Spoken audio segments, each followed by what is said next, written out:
Hello and welcome to our first ever Nature Links podcast. I'm your host, Madeline Johnson, and today I helped facilitate a discussion around blindness and low vision awareness. But really, this discussion was led by three participants, Gabe, Hunter, and Alex. Gabe and Hunter living right here on the coast of Maine, and Alex actually calling in from Florida. We wanted to share this discussion with the wider community in hopes that everyone will take this opportunity to further educate themselves about the experiences of people who are blind and people with low vision. We got into some really interesting stuff today, and I hope you enjoy our discussion.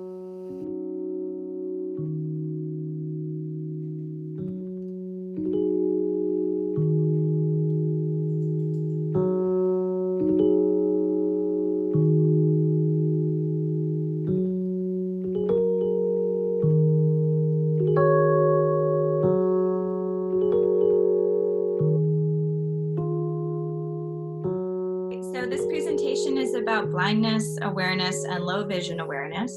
And we're going to start out the conversation by going through some common misconceptions that people have about people who are blind or people who have low vision. And as we just went over, a misconception is a mistaken belief, right?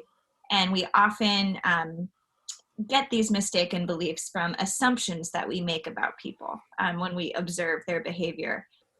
All right, so one very common misconception, right? The first one that I will read out loud is that blind people have superior hearing. Of course we do. We're all superhumans. No, it's kidding. Or they have enhanced senses, right? They have enhanced sense of touch or smell or hearing, right? I'd love to hear from each of you respond to these misconceptions and if you've encountered them in your experience. I have mixed opinions on it because in a way I think it's kind of true. I'm very sound sensitive, and sometimes the feel of certain things just get me. But then again, that's not for everybody. So I honestly think it can be a bit of a case by case basis. We just pay more attention because we don't have the sight, so we just listen more and use our other senses more. Yeah, it's more it's like people automatically think that it is that we have like super senses or superpowers because of superhero Daredevil, but it's more that because 80% of the information that our brain takes in is visual, and so like for us that 80% is lost, and so the brain tries to like compensate that loss with our other senses. And so over time, since we have to rely on them, what happens is our senses just adapt, and so we are more in tune with them, and we pay more attention with these other senses because we have to. Right. Yeah, so I guess what I'm hearing is that the crucial difference here, right, is that if you went to a doctor and had your hearing tested, it's not like you have super special hearing compared to where I would rate on that test, right? It's more the fact that you've had to develop a certain attention to detail, right? Yes. And I was reading something actually the other day about how they did brain scans of blind people versus regular people, and they found out that the centers that process the auditory receptors are more enhanced, I guess, with people with vision loss. Right. Interesting. So yeah, the processing of that information is maybe enhanced a bit, right? Because out of the fact that you use it a lot more. Yep. Okay, so another possible misconception. Blind people need to be spoken to very loudly or they won't know you are addressing them. That one drives me nuts. It drives me nuts. That one drives me nuts. And the only thing I'm going to say about that, it's the eyes that don't work, not the ears. This is something that's false or something that gets confused because there are blind deaf individuals. Right. So people may confuse it, or the terms that we may use, people may not be familiar. So when you ask for certain things, they may get confused, and that's why they may think that you can't hear them, or because you're not doing eye contact, then they may think that you're not paying attention, and so they may automatically think, oh, I gotta be louder to get their attention. So at this point in the conversation, a few different participants had been typing into the chat, contributing names of famous people that they knew who were blind. So the names Stevie Wonder, Helen Keller, Andrea Bocelli, all were typed into the chat. So that sort of steered the conversation in a different direction at this point. Yeah, we're Oh, getting. yeah. That's the thing. Like, there have been certain, very, I guess, famous people, and so through like the history, that's sometimes the only reference people have if they've never like encountered somebody, or they don't have anybody in their family. And so when they go and read online these people, then they automatically think, oh, that's how this population, like everybody who has this condition is, or that's how they all act.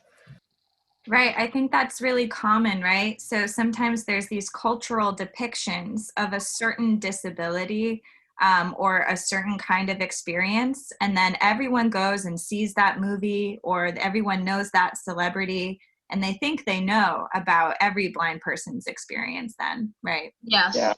One thing any like teachers or organizational leaders or anybody in the community will tell you, it's like, just because you meet one blind person, sorry, it doesn't mean you know every blind person automatically. Right. Because I've seen that one too. Like, some people would think I'm like another person that they've met that is more, what is the word I'm looking for? Incompetent? Mm-hmm. They think I'm like somebody that is not me at all for any reason whatsoever, just because they think, oh, all blind people are the same. Right. Well, maybe that's a good transition to, I heard you guys also speak to assumptions about your abilities, right? About what you're capable of doing. Oh, Yeah. yes. Some people imagine, or some people just automatically think, oh, his cognitive levels must be super low. I'll tell you, they're not. I can utilize gargantuan idioms to make myself sound perspicacious. We constantly have to be like proving ourselves with the knowledge we have, the technology, or like our tools. Like, say we go to like a job interview and we get the job, then we may have to like constantly be proving ourselves that we're capable and worthy of like being in the job place, and like being able to handle larger tasks and more things, because otherwise the person's just going to have us like in the corner barely doing anything. Totally. And Alex, you had also been speaking to the fact that because there's these underestimations of what you're capable of, you're sort of forced to have to self-advocate a lot, right? And speak Yes. for yourself. Yeah, you have to advocate for your needs, what you may need, to be able to like get accurate directions or get your point across, because otherwise people will just point and or tell you, oh, it's over there, and you may have to, like, with a little bit of patience, just be like, I need more information, or you have to learn how to phrase your words so they can understand what you want. And sometimes it could be frustrating, but it's always a game of playing around and learning what you have to do in order to make things work. Right. Would you guys mind opening up for a second in case anyone feels confused about anything that's come up so far?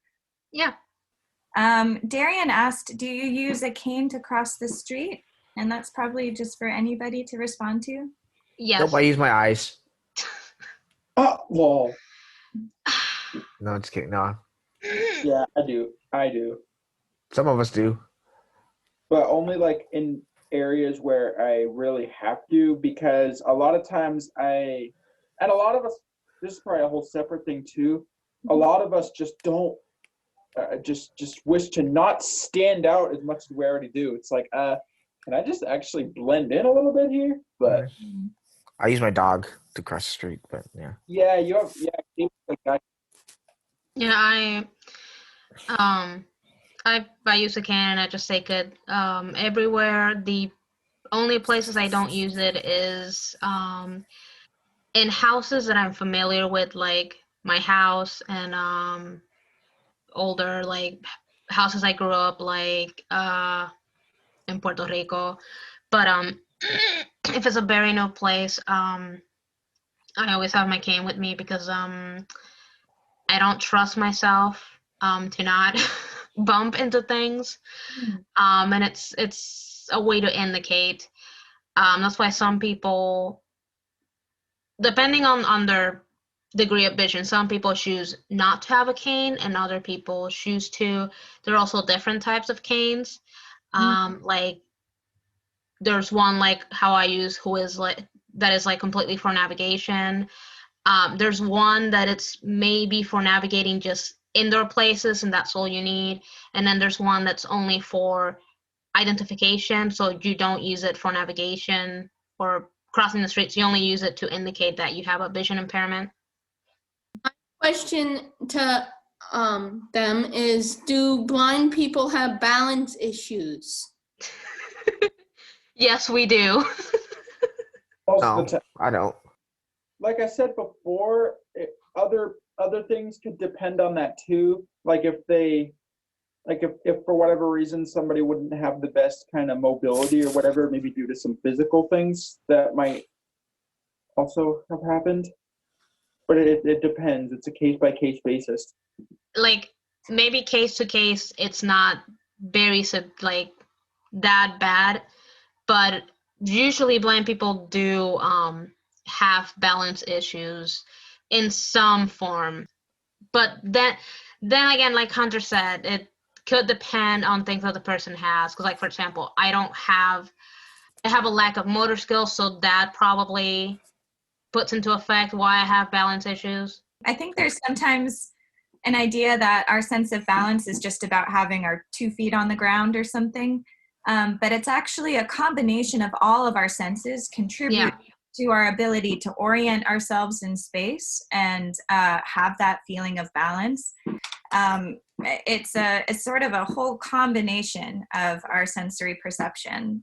So that would really make sense, right? That there's a range of different experiences of balance that have to do with blindness, deafness, motor skills, all of it, really, right? Yeah, I've just, to my own experiences, because like for example, my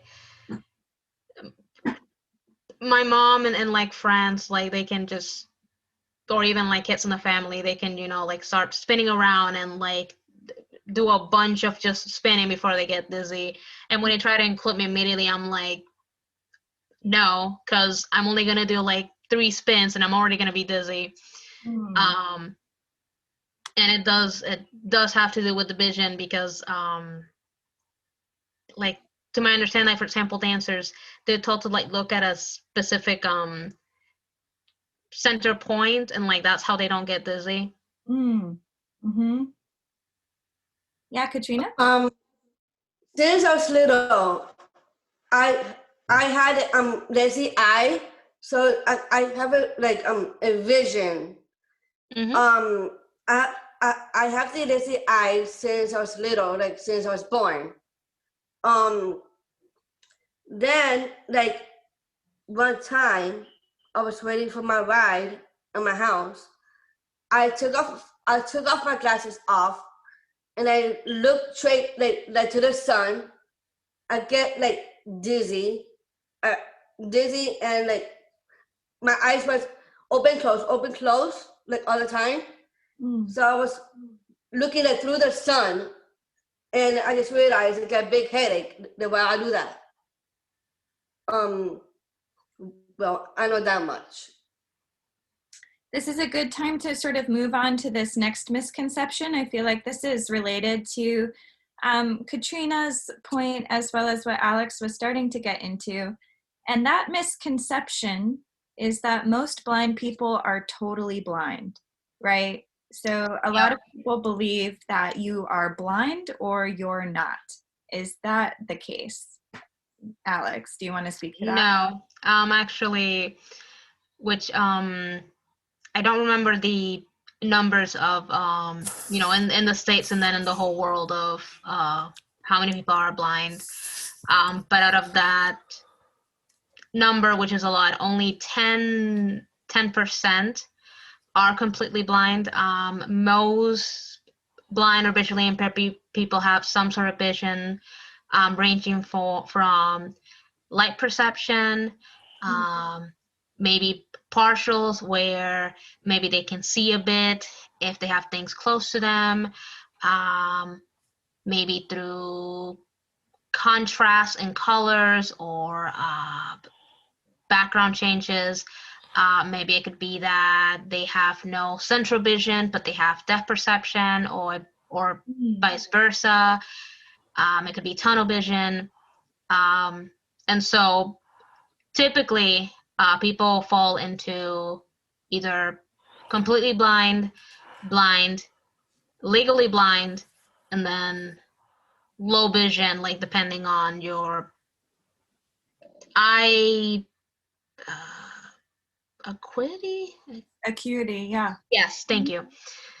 And then visually impaired falls mostly on their people who may be like visually impaired, and low vision falls a bit more maybe on their, they can still maybe see a certain degree but still struggle. Maybe they wear glasses, which even some legally blind people, even those who may have like very bad eyesight and probably see even worse, some of them still wear glasses. It could be like it helps a little bit. It could be it protects them. It could be they have transition in them, and so it helps them with the sun.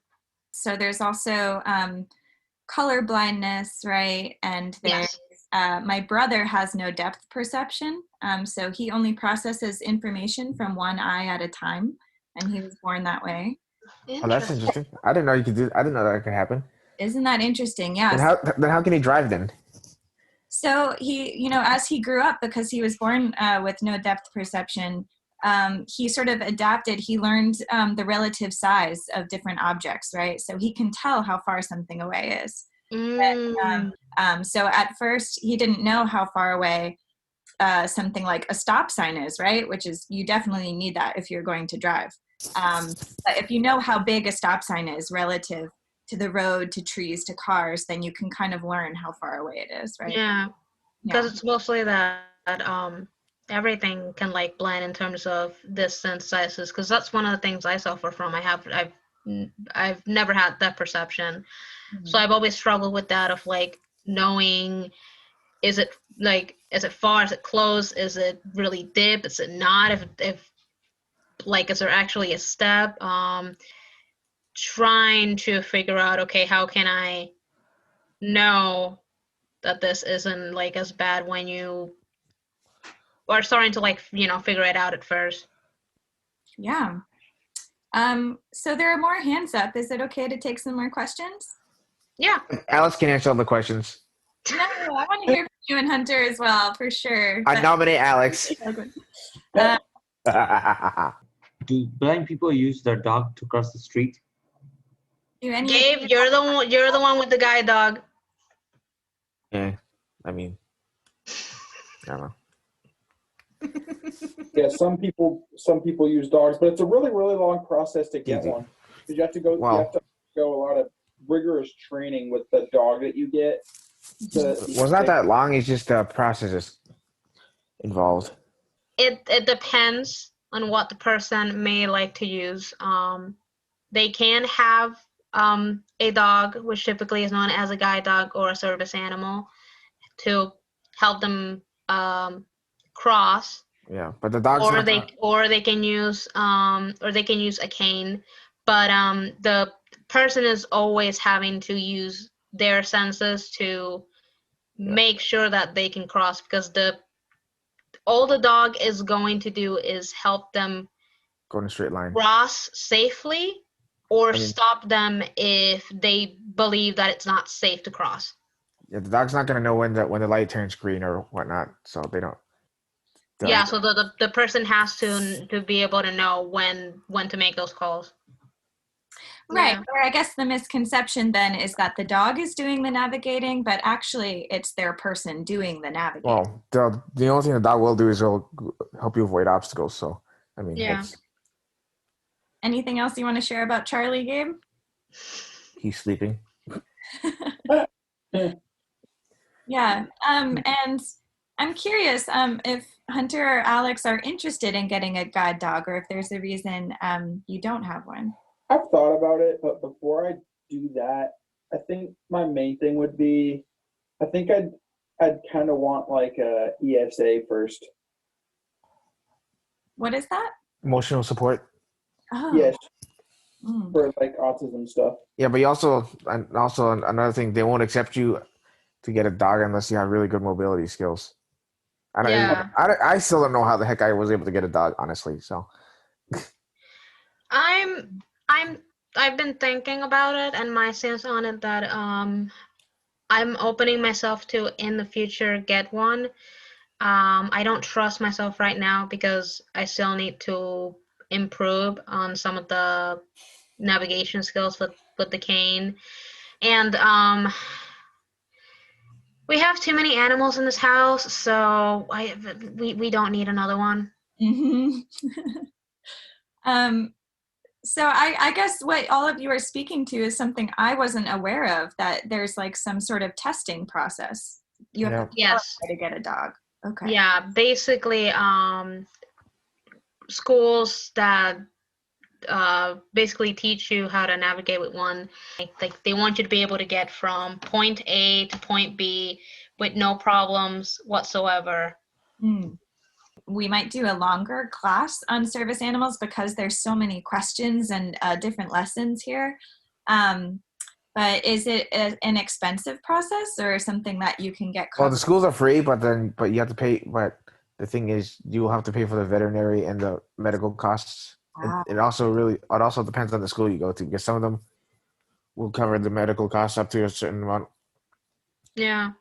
But the getting the application and the trip down there is all paid by the school for most of the school. Yeah, like getting, Mhm. yeah, like he said, like, you know, that, and getting the dog, like, all that, it's free. It's once you have it in your care, depending on the school, they can either help you or it becomes your responsibility, and you know, you have to manage it like you would manage any other pet.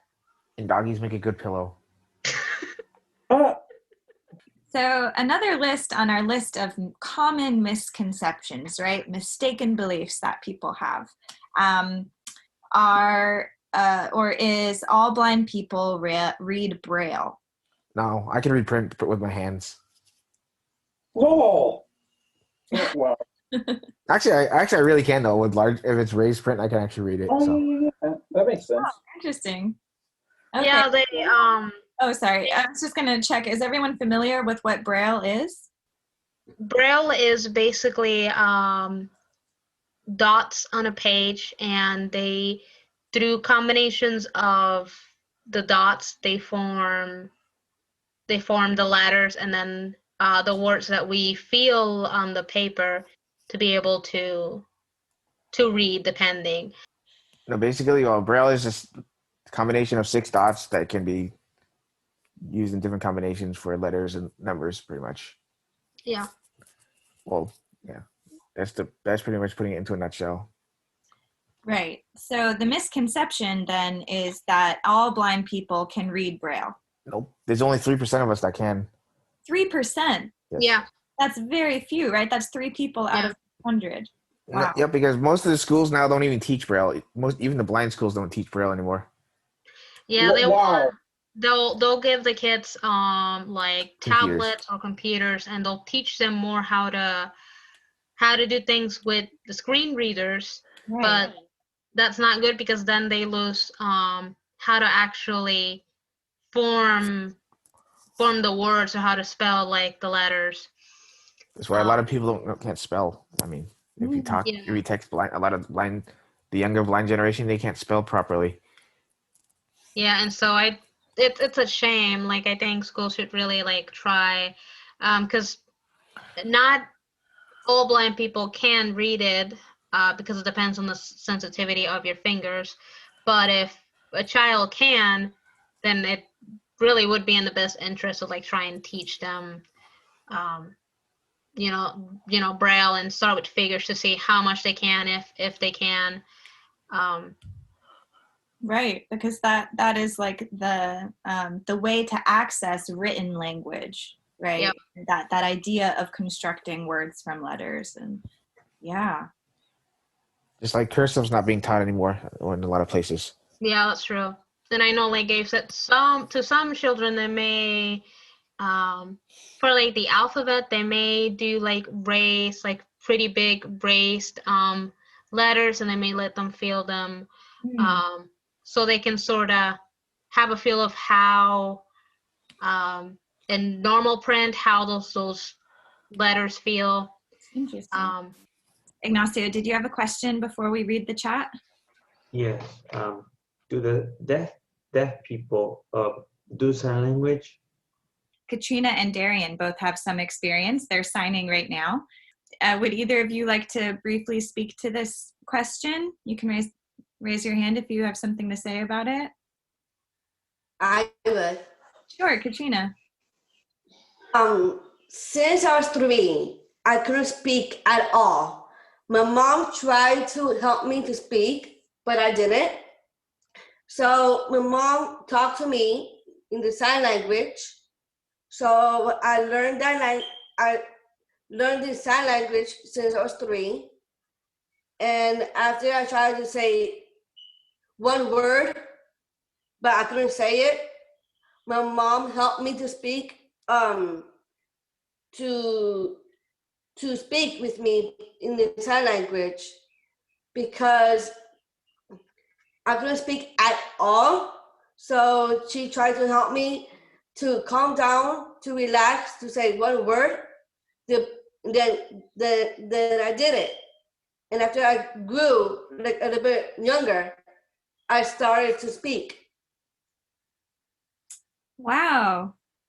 That's Nice. so interesting, Katrina. So Katrina it wasn't necessarily deaf, right? But sign language helped her communicate when she was young. And so that's something that she can still use to communicate with. Yeah. Awesome. Yeah. Darian, would you like to speak to that? Yes, I learned sign language because I have a number of deaf friends. I have a friend in Dexter who's deaf. I have a friend down here, Nellie, who's deaf. Yep, I know her. And I signed my senior class project, which was Martin Luther King's I Have a Dream speech. And then I signed the graduation song, Rod Stewart's Forever Young, in sign language in front of my whole senior class. So it was really fun to do that. Oh, that's so cool. So cool. And deaf people also have to see your lips. They do lip reading too, so. Oh, yeah. Yeah. As well as facial expressions, right? So that's all an important part of it. Thank you for mentioning that. So Darian had written a question in the chat that was sort of more related to our discussion about Braille. Is it hard for you guys to read music? I can. I was never taught how to read music. I was only given the basic, which is known as, like, they have different grades, and it's uncontracted braille or grade 1, and they only taught me like the basics on how to read sentences, words, and letters. And the teacher at the time told me to practice more of that before trying to learn like a more advanced level and then maybe move into music. So I cannot read music sheets in Braille. Music. Oh, sorry. I said music's not that hard, but I mean the harder stuff is like scientific and engineering and mathematics. That's more harder. So maybe I'll start out the second part of this discussion with just one more misconception, but it's kind of the big one that is maybe the most frustrating. And then we can go into a discussion of some accessibility issues that you guys have faced in schools and in public spaces, right? Yeah. But this last misconception, right, is that most blind people are looking for a cure. Oh yeah, of course I am. Yeah, Gabe is being sarcastic, right? So Yes. Gabe's never sarcastic. Yeah, a lot of the reason why a lot of us don't want a cure is because a lot of us have just gotten so used to the way things are that having to readjust again to a whole nother universe would be like, oh my God, holy crap. Like, yeah, I'm so used to how things are, this dark universe.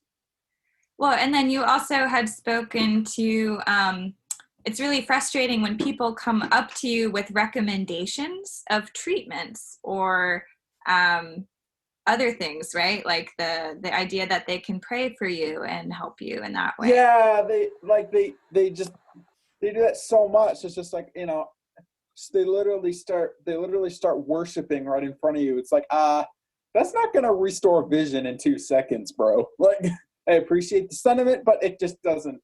So Yeah, you might want to stop while you're ahead. Most people who can see, they can't fathom the idea of being able to live without sight. Right.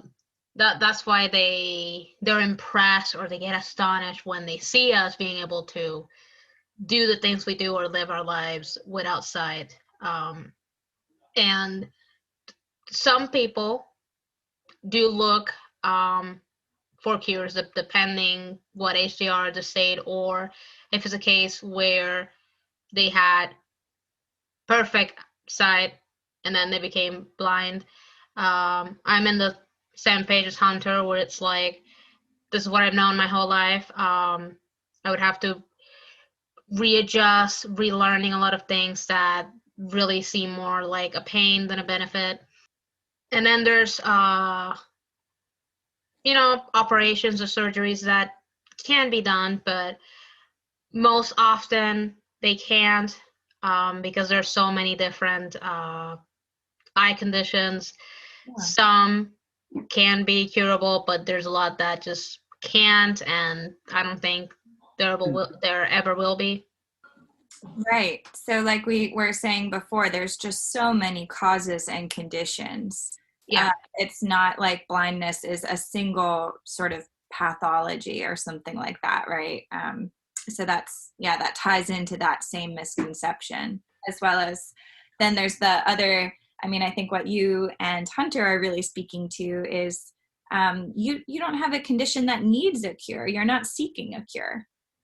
Yeah, and I myself fall into that category where I can't. So why waste my time looking for a cure where I know I don't really have an option? What's happening to me is just happening. I just gotta live with it. Like, it can't be fixed. When they ask you, if you are looking for a cure or like surgery, then they may give you different suggestions, and they may mention you like, oh, I knew somebody who had this and this, and they did surgery and it brought back what they had. And I'm like, okay, good for them, but I can't do that.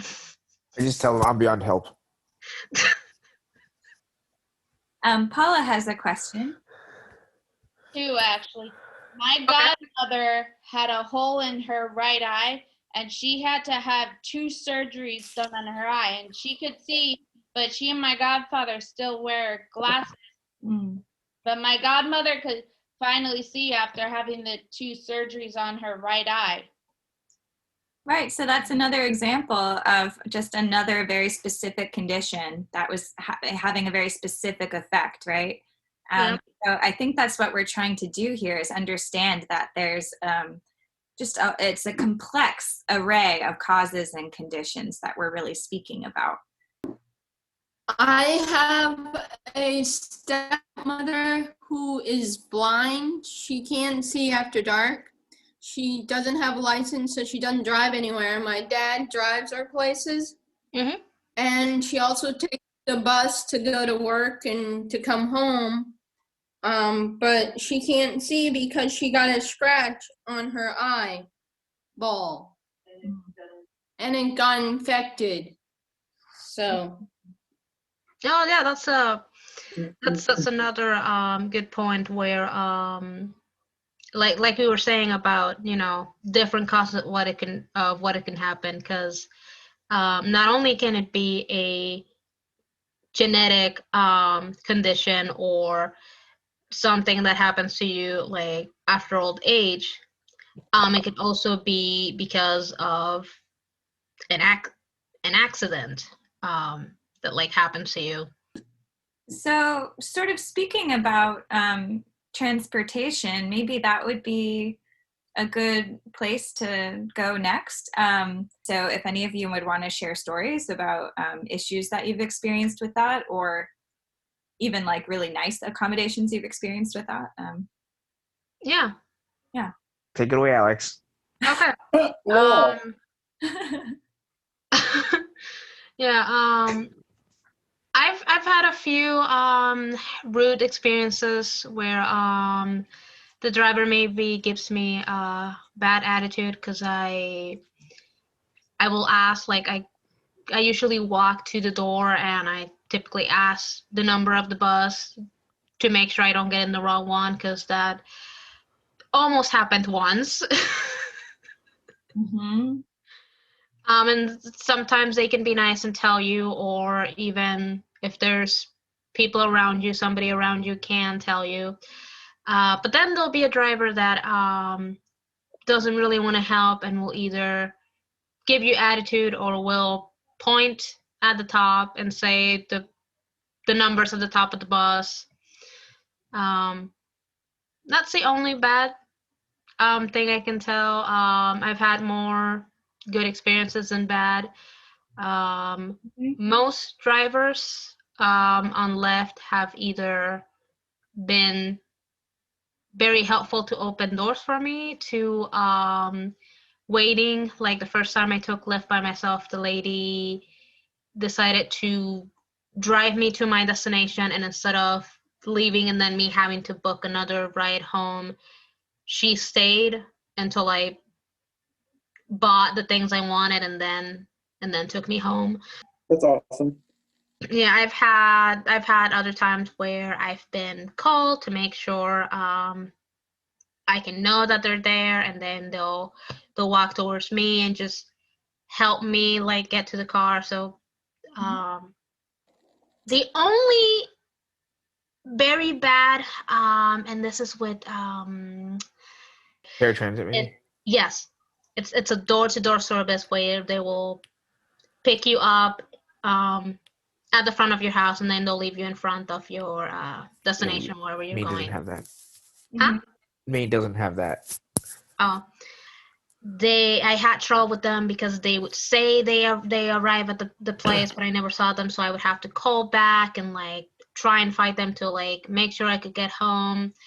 And there were 2 times where I almost got dropped at the wrong house, so I'm so glad that I'm familiar with the layout of my house and I know the turns I gotta take to be at my house. Otherwise, I would have been like stranded somewhere else that I had no idea where it was.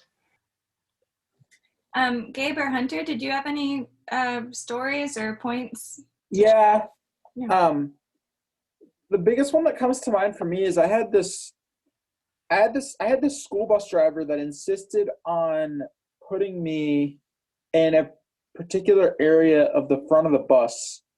And despite the fact that my friends could be like out back or whatever, and nobody I know would be around me, or nobody that would speak would be around me. But I was in the minority because of that, I was like the only person who didn't like this guy. Right. Everybody loves him. My mom loves him, and a lot of other people on the bus and stuff. Like, because I don't think they have I don't think really they had a reason not to.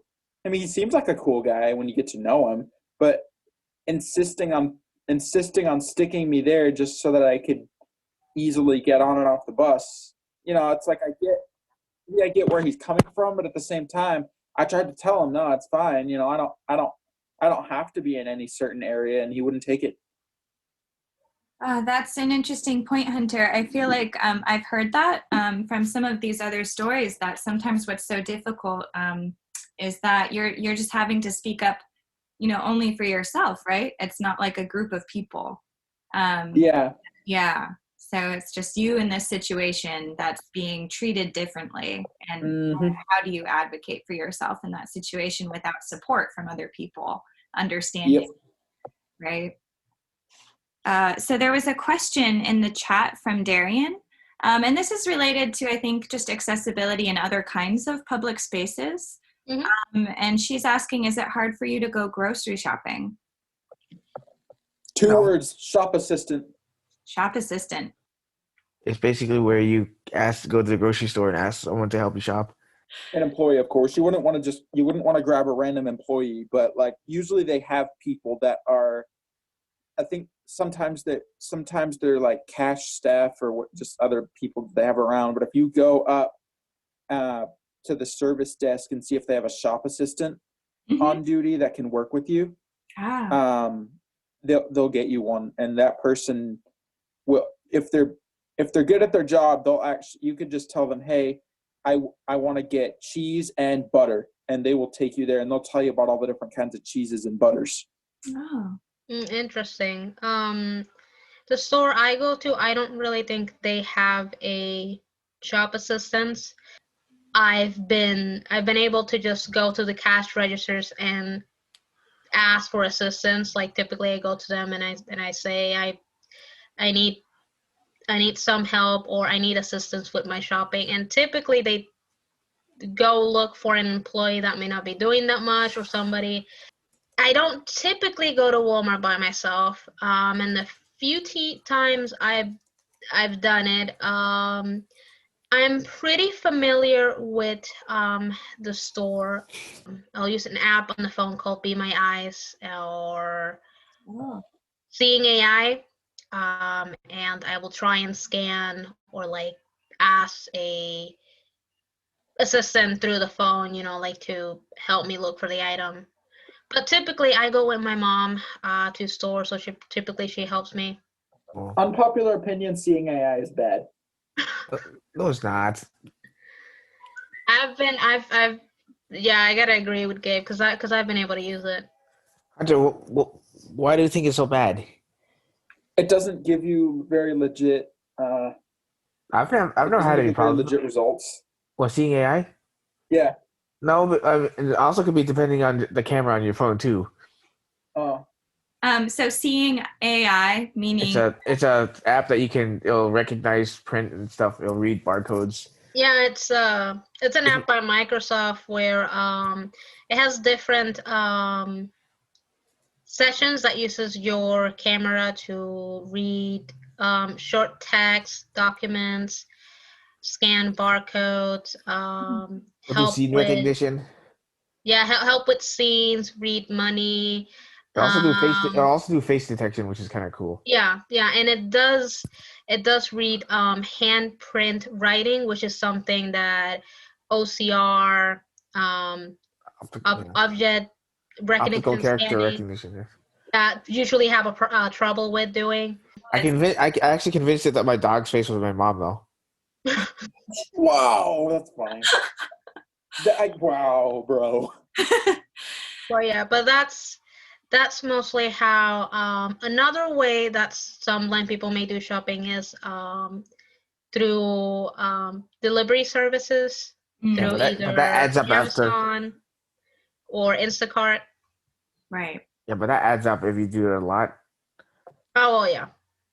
Thank you. That was like a really great, thorough explanation. I'm really curious to learn more about these seeing AI. You can download it on your phone, Maddie. Actually, it's called I mean, Seeing AI. it sounds really useful when it works, right? But Hunter is Yeah. at the point that that is an essential part, so that it actually Yeah. works. Yeah. Is this a technology that you see improving? Yes. Yeah, it's improved a lot on the newer phones because they can leverage the new new capabilities of the phone. Yeah. And there are different apps to do this. So depending on what your need is or what you're looking for, you have several options to look into. I did have a question for Hunter, actually. Mhm. I had a All right. question for him. I wanted to know what day of the week does he do his radio station? Every night, from Sunday to Thursday at 9 o'clock. Go to treehouseradio.com. That's where you'll get it. Wow. That's so awesome. So I think it's up to Hunter, Gabe, and Alex. I mean, we can keep talking about some accessibility challenges that we went over yesterday in spaces like we could focus on restaurants or schools. I mean, public school is an adventure. So it was grade school, right? Where you really, I'm not exactly clear. You required some assistance, right? Like an extra staff member. Yeah, grade school and through high school. I mean, it wasn't just me; it was my two other blind brothers that were having trouble as well. So she had to fight for the three of us. So, but yeah, so my mom had to sue the school district because they weren't providing the proper accommodations, and then the state got involved, and then it got all the way up to the circuit court in Boston, and Dang. she won that suit, obviously, and it cost the taxpayers of Surrey $4 million. So Dang. Wow. when they could have just conceded to her and just said we're right and not have to litigate the whole thing. So it would have been a lot cheap. It would have been a lot cheaper. Yeah, that is a wild story. So if everyone understood that, so Gabe and his brothers were denied certain services in public school, and his mother had to take action, right, and really stand up for him. And really the only recourse that people have to enforce their own rights, as given by the ADA, the American with Disabilities Act, there's not a huge way to enforce them or really make sure that they happen besides litigation, right? So his mom sued the school district, and that ended up being a really long and expensive process for sort of everyone involved, right? Mainly them, because they had to reimburse her for all her legal fees. So okay, so for the town, for the school, right? But that's the way that they were able to get Gabe and his brother's needs met. So then the question is, why was that such a battle, right? Why wasn't the school just already, interested in equipping itself? I mean, and that gets into a lot of different discussions about budgets and. Yeah. They felt like spending more money on the sports teams than they did on the kids. Yeah. Some schools are just not. They're not equipped to deal with these like special needs children.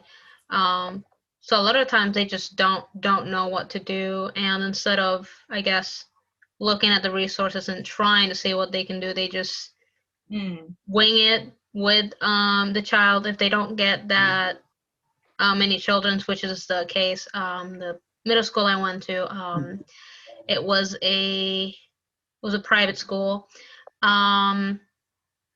Puerto Rico doesn't have the problem that I've seen here in the States has, to where if a child goes to private school that is special needs, basically the parents end up like having to sign away the rights of the child And it ends up being a whole lot of trouble of the little I've been able to see. But the school I went to, very rarely or not at all do they get children with disabilities. And so more often they may have a year where they may get a child who has something and they have no idea how to deal with them. Like I remember when I entered, I believe I was the only like child with severe vision impairments. There was another girl who was hard of hearing, and throughout the whole school, and this was a school that was elementary, middle, and high school all together. So we were like the only 2 students out of this whole like student body that needed certain accommodations. I have a younger cousin who has diabetes, and when he entered school, he was essentially the first child with diabetes that the school has ever gotten. So, like they don't really know how to deal with these children that sometimes they get, and they don't really have the equipment to give them. Yep. Right. And so it ends up fighting, or you may go to a school where they have most of the equipments. There may be something broken and they promise to give it to you, but they never give it to you. Or some of the teachers may not follow what's in your plan that you're supposed to do, and they may not give you the materials on time that you need to be able to like do your classes. Right. Yeah. So it sounds like a lot of this is a result of everyone working at the school, like teachers and everyone in a potentially supportive position to help you, not being well educated about actually what you need, or have the resources at hand. So with just a couple minutes left, are there any sort of I'll say final questions, but it seems like, there's a lot more to talk about here. So we'll definitely continue this discussion in other class. I have a question. I just wanted to know how did you lose your sight? If you don't mind me asking. At this point, we believe, I can't say 100% this is the cause, but they believe it is a congenital disease. And what have they been able to tell me? Basically, it's that these cells of my retina, which is what the retina is what helps with focusing and taking in the details when you see. The cells of that retina are dying in my eyes, and so that has caused me very, very severe eyesight, to the point that I'm partially blind. And due to this, one eye can still see, and the right eye has no central vision because of this. So I can only see like if I move the eye and try and like focus on another point that I can maybe see through the edges of the eye. I believe it was you or one of the others that was talking about their stepmom. I can't see in the dark or at night. That is known as night blindness, and we have no explanation for that. Don't worry, Alex. I can't see in the night or in the dark either. So. I just want to say I learned so much, and I have a lot more questions coming out of this, as well as Hunter and Gabe and Alex. We had an even longer discussion yesterday, so I know that there's more to talk about. Yeah. One last thing though, Maddie, I think I find this kind of funny, but I know a bunch of blind people who are scared of the dark.